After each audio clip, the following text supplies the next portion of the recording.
Bonjour, nous poursuivons notre série d'interviews en direct des Samba professionnels. Cette fois-ci, nous sommes en compagnie de Robert Brazza. Robert Brazza, bonjour. Bonjour Maëlle et merci de me recevoir sur Non TV.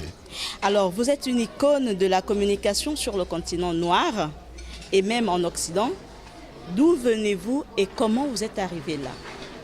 D'où je viens, comme mon nom pourrait l'indiquer, même si ce n'est pas évident, c'est un nom italien.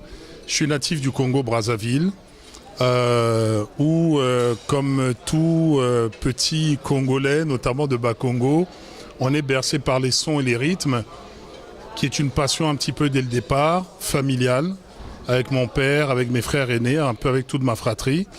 Et lorsque j'ai poursuivi en fait mes études supérieures, notamment en Europe, il y avait toujours eu cette envie de partager un peu cette culture, ce continent que j'aime plus que tout, avec les auditeurs d'où qu'ils soient. Et ça a commencé par une belle aventure radiophonique dans l'ouest de la France, du côté d'une radio associative. J'insiste bien dessus parce que on part toujours de quelque chose qui a l'air pas important, on part toujours de grosses chaînes, de gros médias. Mais là, c'était une structure associative, à savoir Jet FM, où on avait une émission qui s'appelle Chemin d'Afrique, et où on parlait de l'actualité sociale, politique, économique, culturelle. Et de là, Africa numéro 1 m'a fait appel. Ça, c'était à l'orée des années 2000. Et j'ai eu le bonheur d'intégrer cette grande maison qui a été après un déclencheur pour tout ce qui aura été la suite, c'est-à-dire l'aventure des médias et aujourd'hui avec Canal+. Alors, pensez-vous qu'il y ait encore des choses à faire? Si oui, quoi? Il y a tout à faire.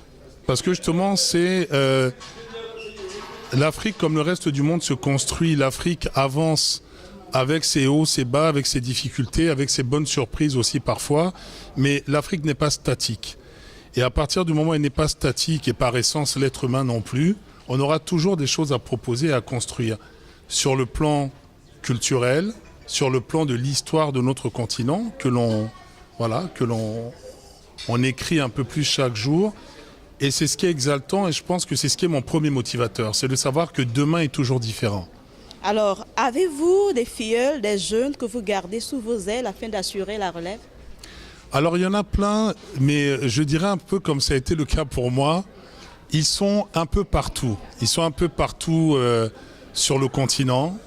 Ils sont un peu partout également aussi en Europe parce que c'est pas simplement un Afrique vers Afrique au niveau du rapport.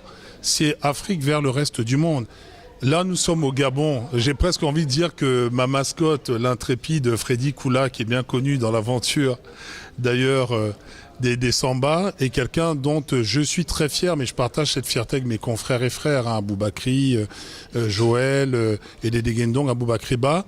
Mais ce sont des gens qui finalement sont nos filleuls et qui suivent nos traces, qui suivent nos pas, mais qui nous en apportent autant.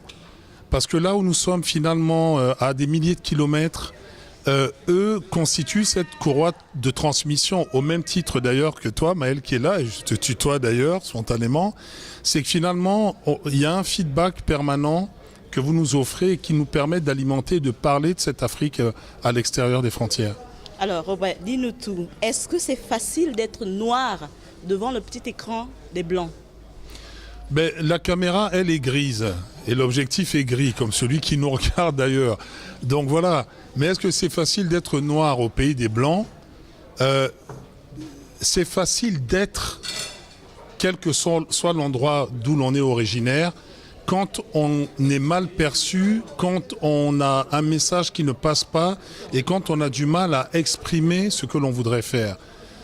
Ça peut se passer au pays des Blancs, pour le dire comme ça, mais on peut aussi dire qu'au pays des Blancs, dans les décennies précédentes, on avait des illustres prédécesseurs qui s'exprimaient déjà. On avait des gens noirs qui faisaient de la télévision. Aujourd'hui, peut-être avec le débat autour de la nationalité, autour, j'allais dire, des différences sur le débat ethnique est tel qu'on parle même de quotas.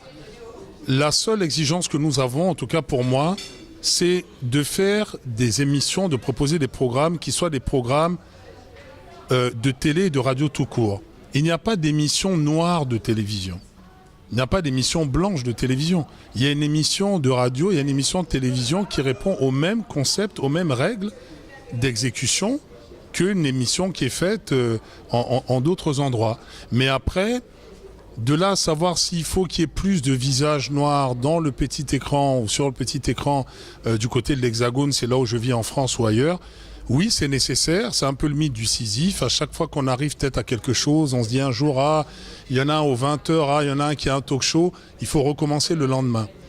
Mais la difficulté elle se pose pour tous les gens qui pratiquent cette profession noire ou originaire du Maghreb ou ailleurs. Alors Robert, dis-nous, comment vois-tu le journalisme sur le continent noir avec un regard sur l'Occident? En étant en Occident, comment vous voyez le journalisme, sinon la communication en Afrique? Est-ce qu'il y a une évolution? Est-ce que ça stagne? Quelles sont les difficultés, les problèmes? Le métier, il est mieux pratiqué où? Ici ou ailleurs? Est-ce que le métier est mieux pratiqué en Afrique ou ailleurs? Disons qu'on a une rigueur éditoriale qui parfois est noyée par des phénomènes qui sont ceux des journaleux, de ceux qui préfèrent la titrologie à un véritable contenu. Et ça a fait que beaucoup de confrères et de consoeurs se retrouvent mis dans le même sac de gens manquant de déontologie et qui arrivent et qui préfèrent ne pas aller chercher une information, ne pas aller vérifier sa source. Ça, ce n'est pas du journalisme. Mais j'ai envie de dire aussi que la manière dont on pratique le journalisme, c'est aussi une rigueur sur le terme rédactionnel que beaucoup de nos pairs occidentaux, en tout cas, nous envient. Moi, j'ai des modèles comme, je sais pas, comme Ben Soumaoro en Côte d'Ivoire. Il y a des modèles comme, je sais pas, Lévi Niamke. Il y a des modèles comme, en termes de recherche de l'information, de propos comme ceux de Sébastien Kamba, comme ceux de... on est pas mal quand même à avoir été admiratif de ces grands noms. Et aujourd'hui, l'instantané, notamment avec les nouvelles technologies, fait qu'on est des fois dans un mode copier-coller, mais ça, ce n'est pas forcément au niveau de l'Afrique, c'est également au niveau de l'Europe, où les procès sont légion, où les plaintes sont pléthores, mais il ne faut pas arriver, c'est jamais tout blanc à un endroit et tout noir de l'autre, je pense. Nous avons juste à faire progresser à un moment donné ce qui est de la route hors de la titrologie. Parce que je crois que la titrologie, à un moment donné, a pris beaucoup trop d'espace. Le titre choque, la une d'un magazine choque pour beaucoup plus vendre. Il faut qu'on essaye aussi de retrouver un petit peu ce qui fait la règle et la beauté de ce métier. Robert Brazza Nganga. Oui. Chez nous, au sud du Gabon, je suis de Mouabi. Là-bas, chez nous, Nganga, c'est le tradit praticien. Et ça n'a pas changé. Voilà, vous appartenez au groupe linguistique Lari de la République du Congo. La musique, l'art plastique, la danse, tous ces aspects de la culture, le vecteur ou le support, c'est la langue.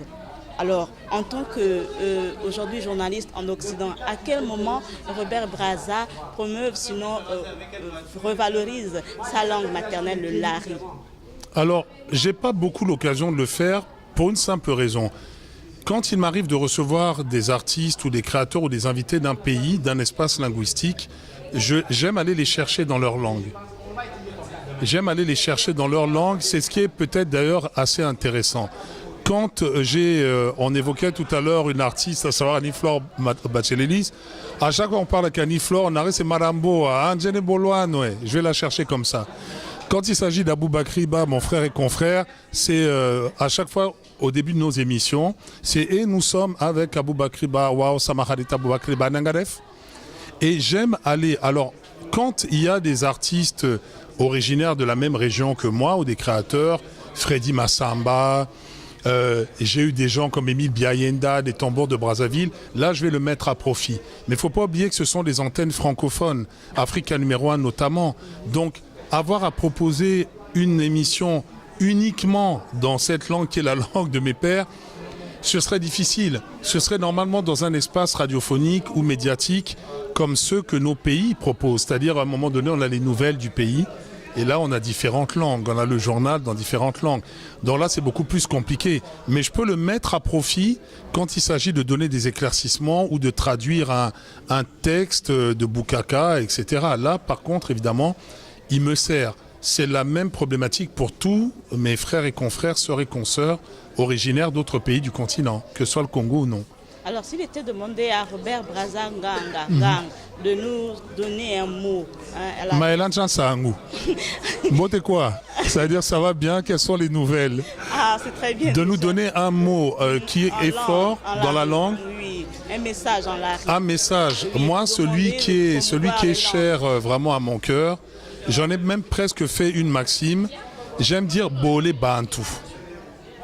Bolé Bantu, c'est-à-dire littéralement, on va dire deux font des hommes. C'est-à-dire à deux, certains diront que ce sont les deux mains qui se lavent, mais à deux, tout est possible.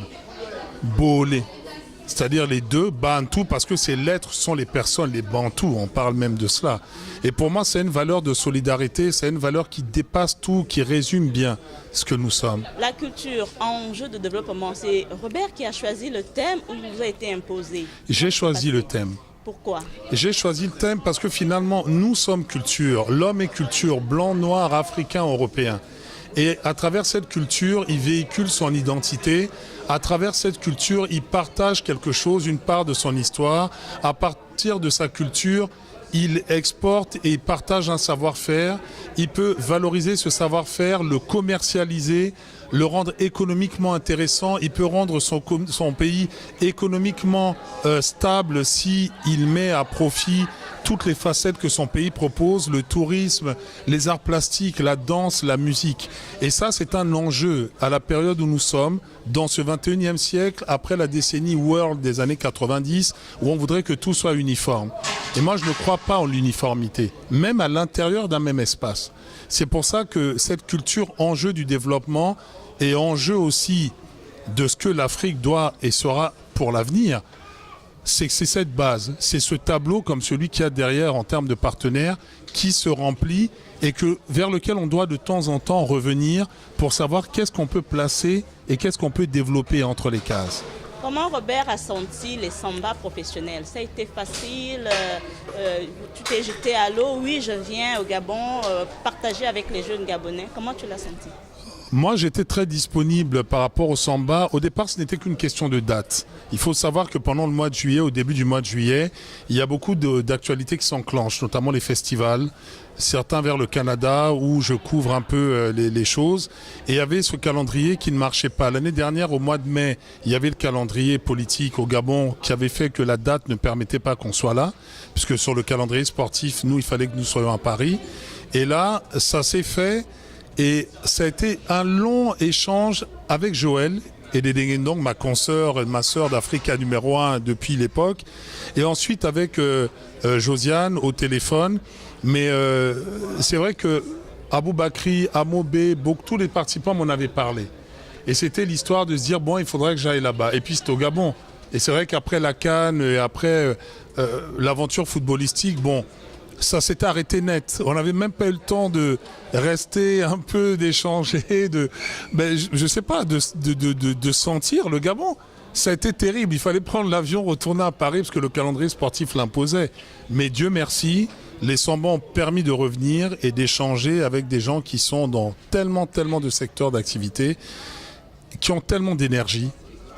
Et ça, c'est vraiment gratifiant et c'est inspirant. Il paraît que c'est le terme à la mode. C'est inspirant.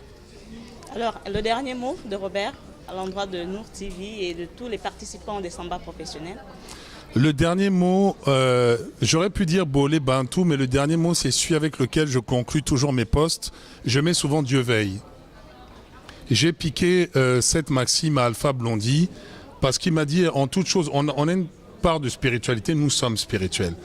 Et je crois que au moment où on pense que c'est impossible, au moment où on pense que ça ne va jamais se faire, au moment où on pense que c'est fini, ça recommence encore. Et il y a réellement une part de divin. Certains, dans l'étymologie, en tout cas française, ou je ne sais pas, culturellement, diront c'est magique. Moi, je dirais non, mais voilà, Dieu veille. C'est ça. Merci Robert Brazza, avec l'espoir de retrouver. Vraiment merci. Et moi je dirais Matondo Mamingi, c'est-à-dire merci beaucoup. Dibot Dineni. Voilà, c'était Robert Brazza, notre second invité dans le cadre de ce plateau spécial Les Samba professionnels en direct depuis le complexe scolaire Michel Dira, Maël Manomba et Ahmed Beni Everka pour Radio et Télévision Nour.